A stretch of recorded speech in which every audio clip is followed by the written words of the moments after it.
Good morning, everybody. This is Stephen Pugh of the Home Bible College. It's July the 17th, and we're looking at Psalm 49 and 50. Now, Psalm 49 is an amazing psalm where the psalmist discusses the question of the foolishness of trusting in riches. You know, these psalms are amazing. Most people don't look at the Psalms with a great deal of attention. They say, oh yes, we've got the Psalms, 150 of them, yes. But many of us have never read the Psalms fully.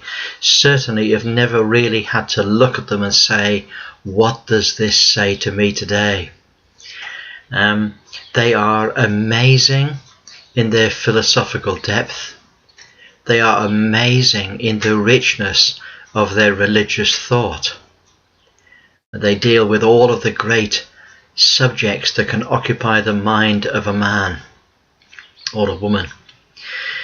Let's start with Psalm 49 and see how the Lord leads us. He says, "Hear this, all you people, give ear, all you inhabitants of the world." So this is a message not just for the people of Israel. This is a message for everybody who is a human being on the planet. He says, both low and high, rich and poor together. My mouth shall speak of wisdom, and the meditation of my heart shall be of understanding. I will incline mine ear to a parable. I will open my dark saying upon the harp. So you see, this is a song.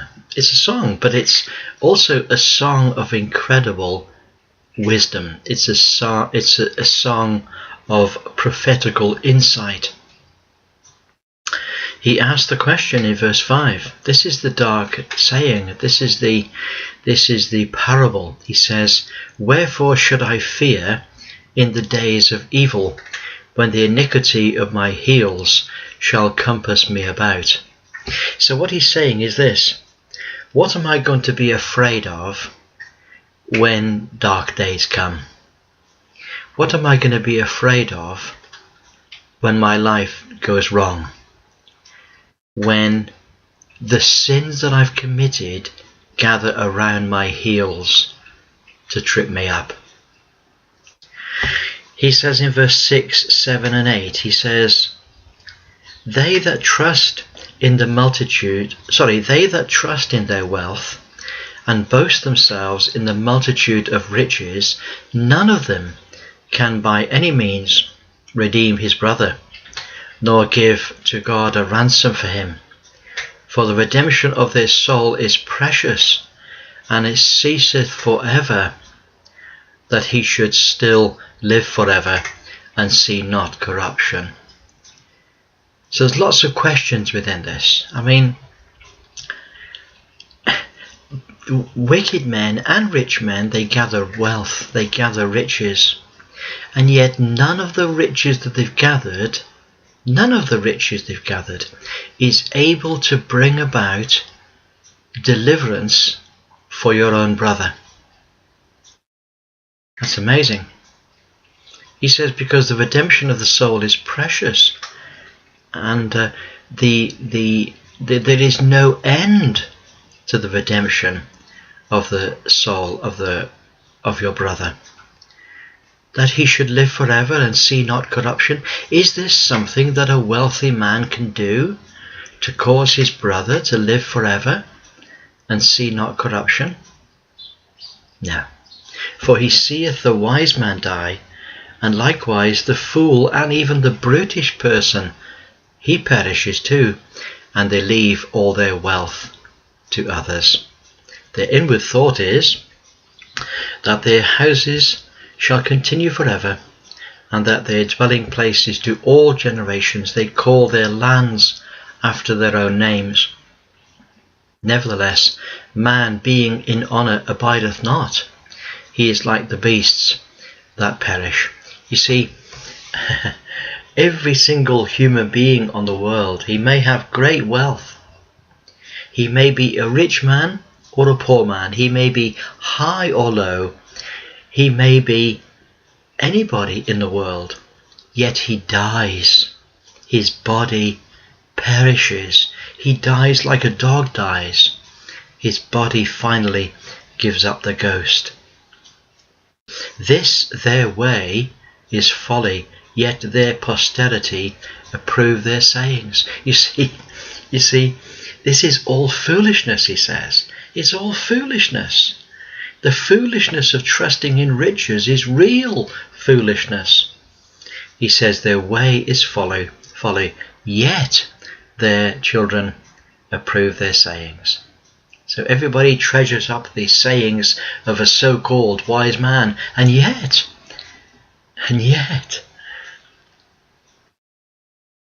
what they're saying is foolishness. This their way is their folly, yet their children approve their sayings. Now think about that. He says, like sheep they are laid in the grave. Death shall feed on them, and the upright shall have dominion over them in the morning, and their beauty shall consume in the grave from their dwelling. Now my password is in verse 15, but very often in scripture it's the buts. You see, he's cast this dark story, but he says, God will redeem my soul from the power of the grave, for he shall receive me. You see, so this is the great contrast. The contrast is between the righteous and the wicked. The righteous who love God, who fear God, who keep the commandments, who serve the Lord their God in the old covenant. And the contrast is between them and the wicked who are foolish. They are foolish. They do not take God into account in their lives. He says, be not thou afraid when one is made rich, when the glory of his house is increased. For when he dieth, he shall carry nothing away. His glory shall not descend after him. Though while he lived, he blessed his soul, and men will praise thee, when thou doest well to thyself. He shall go to the generation of his fathers. They shall never see light. Man that is in honour and understandeth not is like the beasts that perish. Do you know it's possible to be wealthy? It's possible to be powerful. And it's possible to then die and it's all gone. Now that, he says, he dies like a beast that perishes. You know, this is a lesson. It's a lesson to us all that there is more to life than just the abundance of a thing that a man possesses. Now let's look at Psalm 50. Some of these thoughts are heavy, aren't they? They're full, they're pregnant, they are bursting with depth. Let's look at Psalm 50, where he describes God is the judge. O mighty God, even the Lord hath spoken, and called the earth from the rising of the sun until the going down thereof. Out of Zion, the perfection of beauty, God hath shined. Our God shall come, and shall not be silent. A fire shall devour before him, and it shall be very tempestuous round about him. He shall call to the heavens from above, and to the earth, that he may judge his people. Gather my saints together unto me, those that have made a covenant with me by sacrifice. And the heavens shall declare his righteousness, for God is judge himself. You know, I am very troubled at times by long discussions with atheists. Atheists have got nothing to say. Nothing. You know, sometimes I feel like saying, look, just stop. I've got something to say. And it's this. Our God shall come and shall not be silent. A fire shall devour before him, and it shall be very tempestuous round about. He will call to the heavens from above, and to the earth, that he may judge his people. Gather my saints together unto me, those that have made a covenant with me by sacrifice, and the heavens shall declare his righteousness, for God is judge himself. Atheists, they gather around, don't they? We'll have a debate. Let's have a debate as to whether there's a God or not. No, we're not going to debate this. The truth is this: there is a God, and God has spoken. And not only has God spoken, but he's going to speak from heaven, and he's going to bring every single human being into account before him. That is the only thing that needs to be said. Verse 7, he says, "Hear, O my people." Now this passage is to the children of Israel. Okay, he says, "Hear, O my people, I will speak, O Israel, and I will testify against thee. I am God, even thy God. I will not reprove thee for thy sacrifices or thy burnt offerings to have been continually before thee. I will take no bullock out of thy house, nor he-goat out of thy folds.